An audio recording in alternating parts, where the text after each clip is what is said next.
You might have heard of a field of mathematics known as complex analysis, which is essentially the studies of functions of complex numbers, such as this number right here, e to the I theta, where I is defined to be the square root of -1, and theta is just some variable of a real number.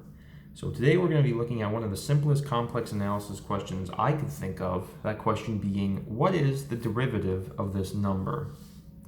So to answer that question, we're going to use Euler's formula, where e to the I theta equals cosine of theta plus I times sine of theta. I won't say where this formula comes from, but there will be links in the description for this information.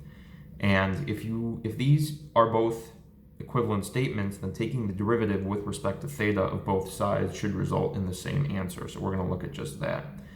One aspect of complex analysis is to treat the complex number I like it's any other real number. So we can add, subtract, multiply, and divide by them the same way.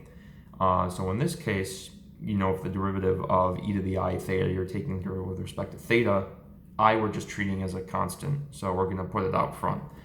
And likewise for our expression up here, the derivative of both of those, well, you can put the derivative amongst them individually in this case since they're being added together, and then the derivative of cosine would be minus sine, the derivative of I sine theta would be I cosine theta. And again, we'll leave links for where these values come from in the description.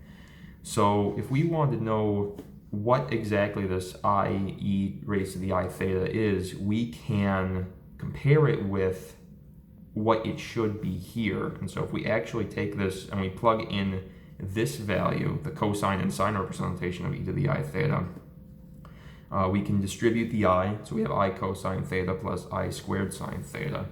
And we defined I to be the square root of -1. So if we square I, then the square of a square root cancels out, and we have this being equal to -1. So this I squared is -1. So ultimately, multiplying e to the I theta by I gives you this expression right here, which you'll notice is exactly the same as the derivative with respect to theta here. And that kind of finishes our proof right here. This I e to the I theta we got taking the derivative with respect to theta of our initial function we were looking at.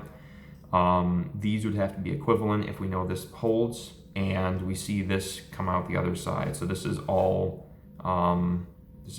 watertight, and that is it. That's the easiest example of a complex analysis question I could think of, and I hope you enjoyed this video.